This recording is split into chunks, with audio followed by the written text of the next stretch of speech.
नमस्कार दोस्तों, कैसे हैं आप?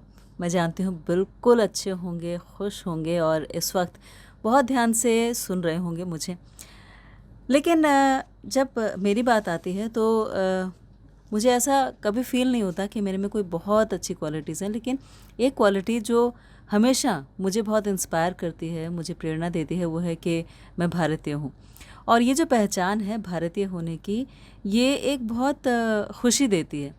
ऐसा लगता है कि हमारा जन्म सार्थक हो गया जब हम भारत में जन्म ले चुके हैं, क्योंकि भारत जो है, हमारा भारतवर्ष, वो अगर हम उसे स्पिरिचुअल दृष्टिकोण से देखें, यानी आध्यात्मिक दृष्टि से देखें, तो बहुत उन्नत है।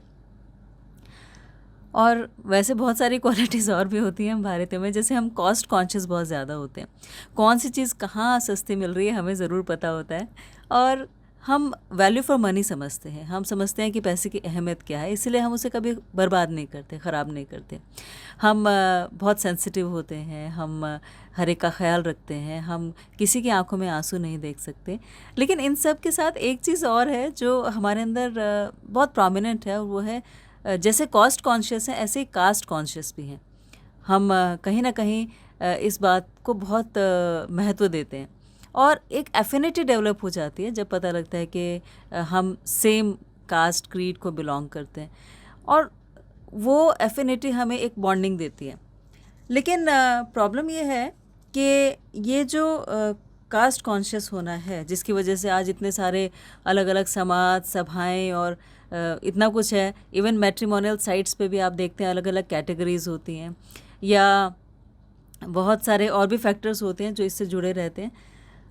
तो कई बार तो ये इतना रिजिड हो जाता है कि मान लीजिए कोई लड़का किसी से बहुत प्यार करता है, किसी लड़की से, तो उसकी कंपैटिबिलिटी अच्छी है, सब कुछ अच्छा है, दोनों फैमिलीज़ भी एग्री करती हैं, लेकिन जो ये कास्ट क्रीड रिलीजन वाला फैक्टर होता है ना, वो इतना स्ट्रांग हो जाता है कि बेशक उस लड़की को या लड़के को किसी ऐसे इंसान के साथ ज़िंदगी बितानी पड़े जो जिसके साथ उसके विचार नहीं मिलते या कंपैटिबिलिटी नहीं है, लेकिन फिर भी क्योंकि सेम कास्ट में, इसीलिए ये ऐसा माना जाता है कि ठीक है, हमें उसी कास्ट में करनी है, और ये रिजिडिटी हमारी ज़िंदगी को कहीं ना कहीं अफेक्ट करती है।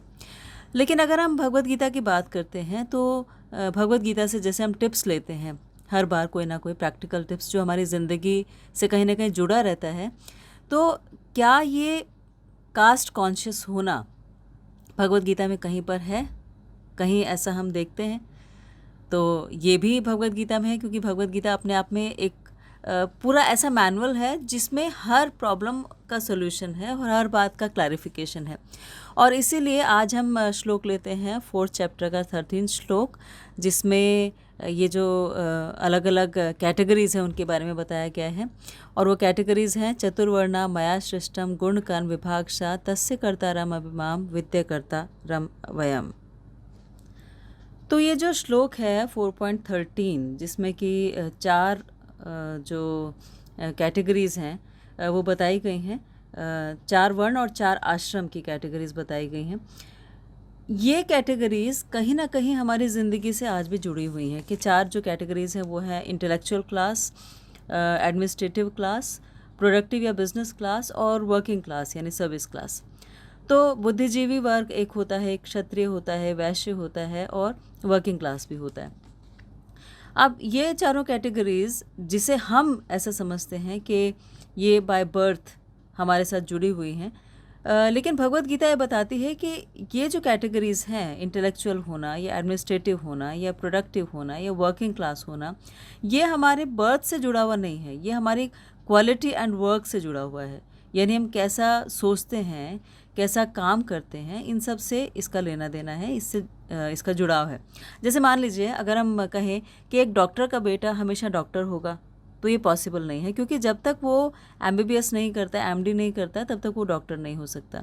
एक जज का बेटा जज होगा, ये भी कोई पॉसिबिलिटी नहीं है, क्योंकि उसके लिए उसे क्वालिफाई होना होगा। ऐसे ही कास्ट सिस्टम जो बेसिकली बताया गया था भगवत गीता में, वो डिपेंड करता था कि हम अपनी लाइफ की क्वालिटी कैसे रखना चाहते हैं, हमारा काम कैसा है, और उसके हिसाब से इसे डिसाइड किया जाता था। लेकिन धीरे धीरे इस नोशन को चेंज कर दिया गया और एक मोनोपोली इस्टेब्लिश हो गई अलग अलग कास्ट एंड क्रीड की।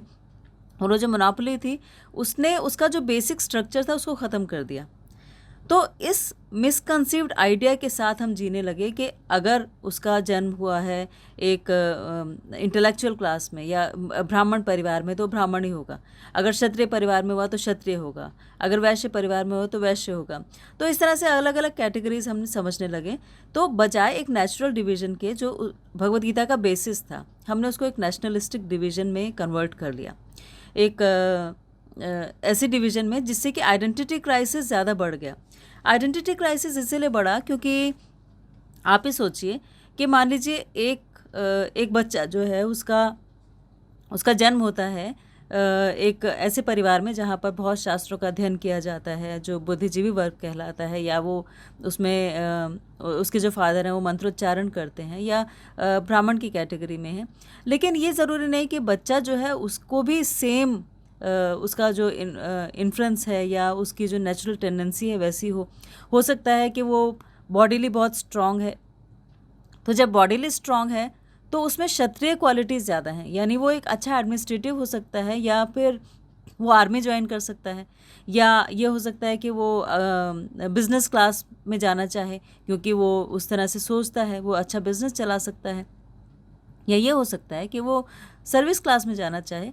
तो ये कोई ज़रूरी नहीं है कि एक बच्चा जिसका जन्म अगर एक ब्राह्मण परिवार में हुआ तो ब्राह्मण ही बनेगा, ऐसे अगर वैश्य परिवार में हुआ तो वैश्य ही बनेगा। हो सकता है वैश्य परिवार में पैदा हुआ हो लेकिन उसकी जो क्वालिटीज़ हैं, इंटेलेक्चुअल क्वालिटीज़ हैं, वो बहुत स्ट्रॉन्ग है, उसका आईक्यू बहुत अच्छा है, और वो जो है वो अपनी इंटेलिजेंस को यूज़ करके कुछ करना चाहता है। वो एक अच्छा मोटिवेशनल स्पीकर हो सकता है, वो एक साइंटिस्ट हो सकता है, वो एक जर्नलिस्ट हो सकता है। तो जो लोग क्वालिटी के हिसाब से देखा जाए तो जो लोग जिस बॉडी के पार्ट को इस्तेमाल करते हैं उसके हिसाब से डिवीज़न था। जैसे कि मान लीजिए हम इंटेलेक्चुअल क्लास की बात करते हैं और अपने बॉडी को 4 पार्ट्स में डिवाइड कर लेते हैं।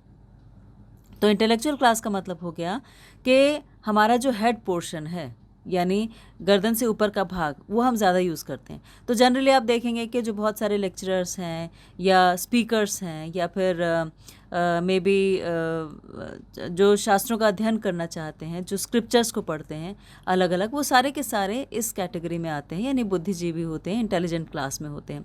जो अपने हाथों को यूज़ करते हैं, यानी उनमें इतनी स्ट्रेंथ है, अपनी बॉडी, उनकी बॉडी बहुत स्ट्रांग है, उस स्ट्रेंथ को यूज़ करते हैं, तो क्षत्रिय क्लास है। जो अपनी बैली मतलब पेट, तो बैली को के ऊपर ज़्यादा डिपेंडेंट है, वो बिजनेस क्लास है ना। और जो लेग्स हमारा जो है वो वर्किंग क्लास या सर्विस क्लास की कैटेगरी में आता था, यानी उन्हें दूसरों को सर्व करना अच्छा लगता है, जो बेसिक हमारी टेंडेंसी है और हमारे लिए बहुत इंपॉर्टेंट है, क्योंकि अल्टीमेटली सर्विस जो है, सर्विस हमें किसी से भी जोड़े रखती है। और आप देखेंगे कि अगर हम किसी से बहुत प्यार करते हैं तो हमारा मन करता है कि उसको सर्व किया जाए।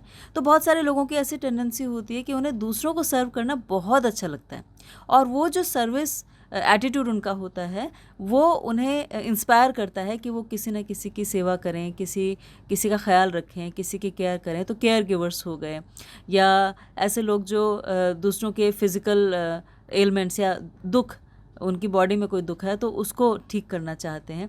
तो इस तरह से अलग अलग कैटेगरीज हैं डिपेंडिंग अपॉन कि हमारा नेचुरल इंक्लिनेशन किस तरफ है।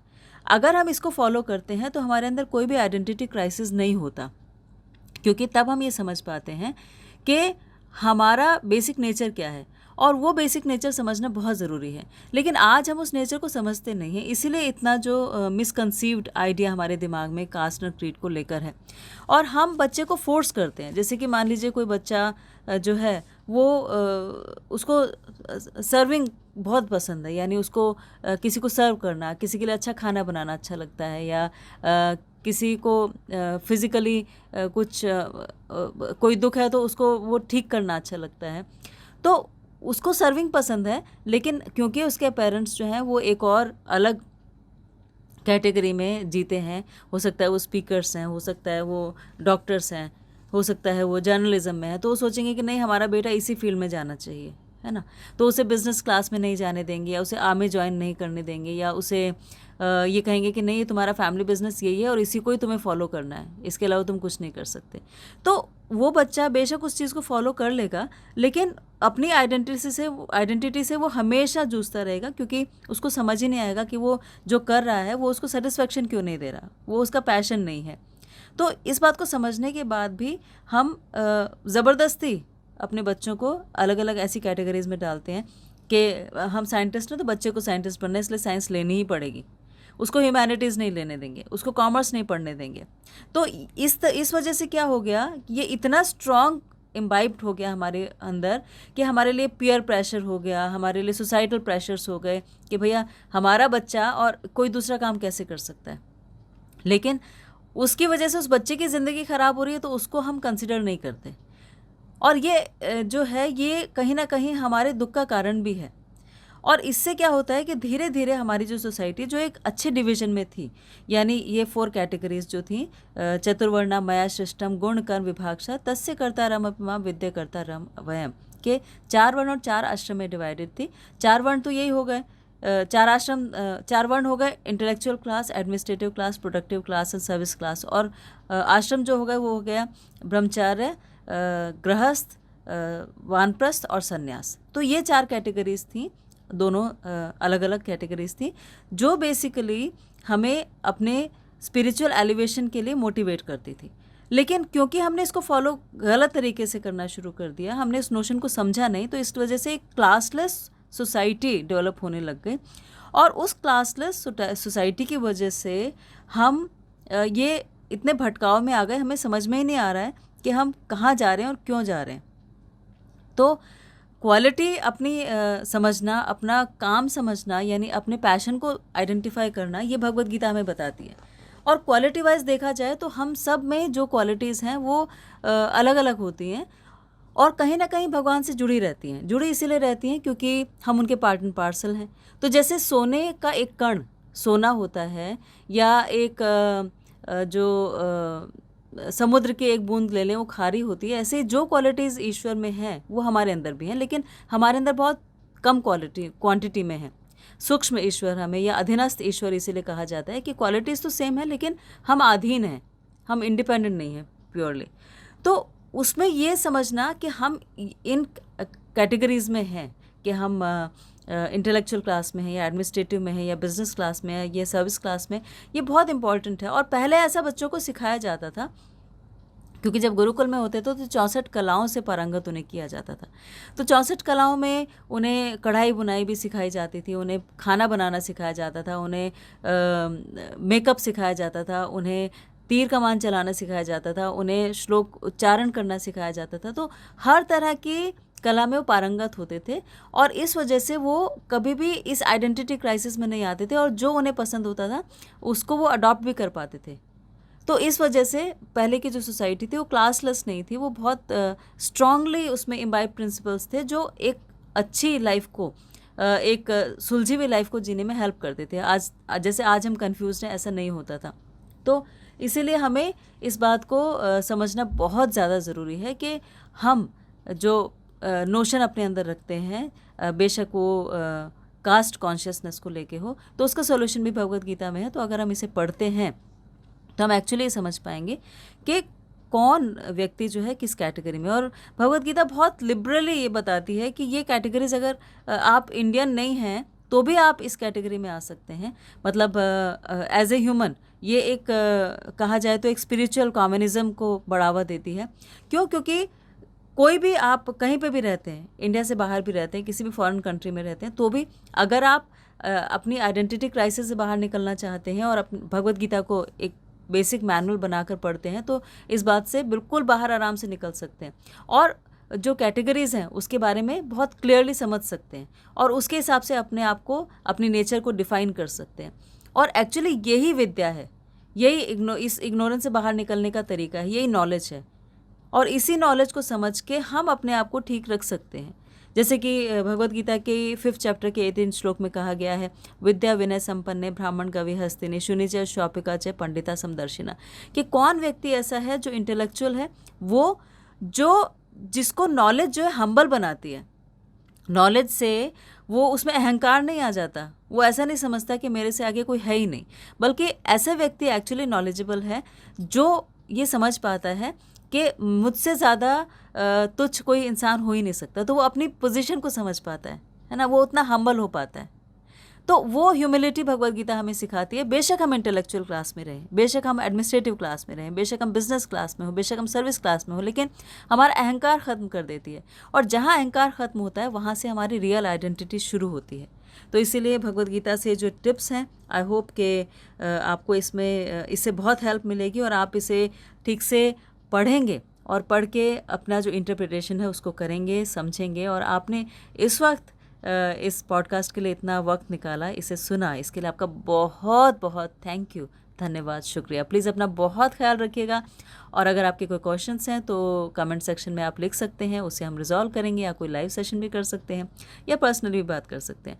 तो आपने इंटरनेट को टाइम दिया, इंटरनेट फैमिली का पार्ट बने, इसके लिए आपका थैंक यू, धन्यवाद, शुक्रिया।